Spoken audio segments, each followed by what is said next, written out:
कुछ और स्टूडेंट्स हैं हमारे साथ, आपके साथ क्या कंसर्न हुआ? मतलब मेरा रिजल्ट तो 0 दिखा रहा है। आपका रिजल्ट एनटीए की वेबसाइट पे 0 दिखा रहा है। ठीक है। और मेरी जो अभी मार्कशीट उन्होंने दी ना, OMR शीट, ठीक है, उधर मेरी जो ओरिजिनल मार्कशीट है ना, वो नहीं है। वो ओरिजिनल मार्कशीट है ही नहीं आपकी? वो नहीं है, वो OMR दूसरा है जिसपे एक भी मार्किंग नहीं है। मैंने पूरे 680 मार्क्स का पेपर सॉल्व करके आई थी। और वो OMR ब्लैंक है? आप ये कह रहे हैं? ब्लैंक है, पूरी ब्लैंक है। ओके।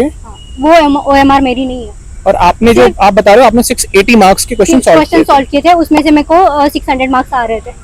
ओके। हाँ। और मेरी OMR भी घर पे ओपन, जो मेल पे आई थी, वो ओपन नहीं हो रही थी। अब वो सबसे पहले मुझे जरा ये समझाओ, OMR जो आपको पहले आई, वो OMR ओपन ही नहीं हो रही थी? नहीं हो रही थी। अभी यहाँ जो आप आके आपने OMR मांगी इनसे, वो OMR ब्लैंक है? ब्लैंक है पूरी। रिजल्ट आपका 0 मार्क्स शो कर रहा है। आप कह रहे हो कि आपने 680 मार्क्स के क्वेश्चन सॉल्व किए थे और आपके अकॉर्डिंग कितने नंबर्स आने चाहिए? आपके 600 आने चाहिए। अभी उन्होंने क्या रेजोल्यूशन दिया फिर?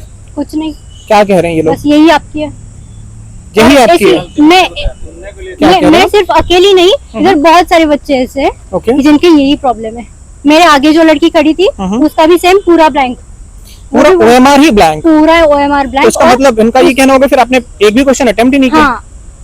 और मेरे आगे वाली जो लड़की थी ना, उसके भी 620 मार्क्स आ रहे थे। ओके। तो उसके भी पूरा ब्लैंक दिखा रहा है। तो भी फ्यूचर कोर्स ऑफ एक्शन क्या लेने जा रहे हो आप लोग? क्या करने का प्लान कर रहे हो आप? अब सोच रहे केस फाइल करें।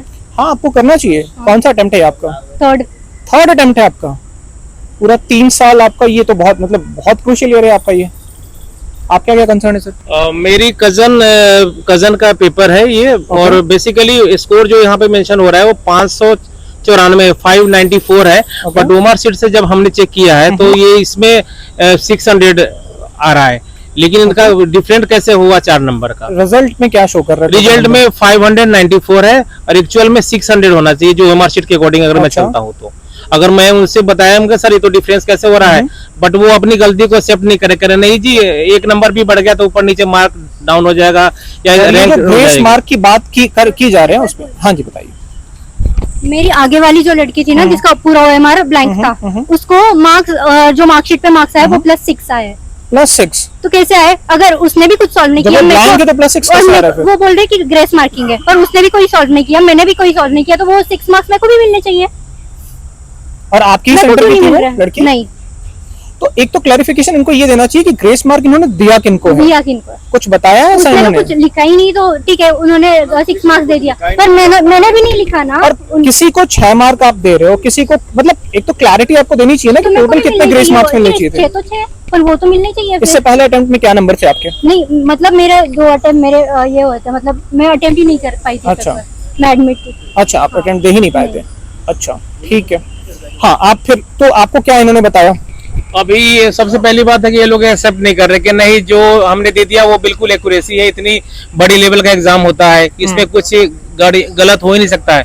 अगर हम OMR शीट दोबारा विद इन ए वीक हम आपकी ओरिजिनल निकालते हैं, उसको और काउंट करते हैं और उसमें कुछ गलती मतलब वो आपकी तरफ से होती है तो हम FIR लॉन्च करेंगे आपके ऊपर। बट जी, क्योंकि हमने बोला कि सर हमें बस 100 कर दो कि 4 नंबर का जो हमने 100 बार उसको रिव्यू कर लिया, हमारा 600 नंबर आना चाहिए, लेकिन रिजल्ट में जो है 594 आया है। बट वो एक्सेप्ट नहीं करे कि नहीं ये आपकी गलती है, आप अपना OMR शीट सही से चेक करो। मगर भाई हमने कर लिया है, आप एक बार देख लो, आप अपना से सही से कैलकुलेशन कर लो। बट वो करेंगे नहीं कुछ नहीं होगा, अगर हम करते भी है कुछ तो अगर कुछ गलत होगी तो हम FIR लॉन्च करेंगे। और देखो हमारे थ्रेटन करने की कोशिश, बिल्कुल एकदम प्रेशराइज कर रहे हैं, डराने की बात हो गई। बिल्कुल यही कर रहे हैं कि बच्चे मतलब कि जनरली सब लोग अपना अपना घर चले जाए, बस यही एक्सक्यूज दे रहे हैं। और बाहर एक वैसे ही मतलब उतना ज्यादा क्वालिफाइड बंदा भी नहीं है, कोई जिम्मेदार बिल्कुल भी नहीं, नथिंग सर। एक वैसे ही एकेडमिक का किसी को बैठा रखा है जिसको बात ही नहीं करना आ रही है सही से, और वो पेरोल पर भी नहीं है शायद, वो मुझसे मिला तो डेस्क पे बैठे हुए थे ना। हाँ बिल्कुल सर, वही है, वही जवाब दे रहे जी। अच्छा, तो ये सारी चीजें हैं।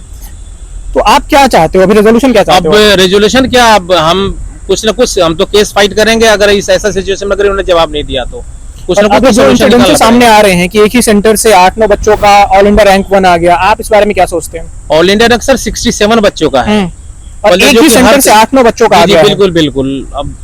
अब ये तो अपनी गलती छुपाएंगे ही, कुछ भी होगा तो। ये तो इतने पेपर सारे कई जगह मतलब मींस की सारा कुछ ओपन भी हुआ तो है। आप क्लियरली देख सकते हो कि अगर कोई एक इंसिडेंस होता या तो चलो ठीक है 20-22 लाख बच्चे अपेयर हो रहे हैं, एक आध इंसिडेंस अगर होते हैं तो उसको एक्सेप्ट किया जा सकता है कि गलतियां हो सकती हैं, बट आप अभी हमारे सामने देख रहे हो कम से कम 4-5 स्टूडेंट्स हमें मिल गए, वहां हमें बताया कि मॉर्निंग में बहुत सारे स्टूडेंट्स पेरेंट्स आए हुए थे जिनको इसी तरीके से थ्रेटन करके कि आप पे एफआईआर करा दिया जाएगा, ये करा दिया जाएगा, वो करा दिया जाएगा, ऐसे पेरेंट्स को थ्रेटन किया जा रहा है। मुझे लगता है ट्रांसपेरेंट ऑर्गेनाइजेशन होने के नाते, एक जिम्मेदार ऑर्गेनाइजेशन होने के नाते जो भी कंसर्न्स हैं पेरेंट्स के उनको सही तरीके से रिजॉल्व करना चाहिए। प्लस सबसे पहली चीज तो ये कि अगर कोई दूर दूर से आया हुआ है तो कोई जो एनटीए का रिप्रेजेंटेटिव हो उनको मिलना चाहिए और मिलकर जो भी इनके डाउट्स है वो एटलीस्ट रिजॉल्व करने की कोशिश की जानी चाहिए या इनको सेटिस्फैक्टरी आंसर दिया जाना चाहिए। तो हमारी कोशिश यही है कि जो भी इंसिडेंट्स चल रहा है, अभी जो भी मैटर चल रहा है, इसको लेके कंक्लूसिव तरीके से कोई रेजोल्यूशन निकाल पाए हम लोग। हमारी कोशिश यही है। हम आए हुए थे यहाँ पे बट अभी इन्होंने कुछ भी हमें रिस्पॉन्ड नहीं किया है। देखते हैं, इन्होंने बोला है कि शाम को 7 बजे तक कोई ऑफिशियल स्टेटमेंट आएगा, देखते हैं क्या स्टेटमेंट होता है। Thank you so much.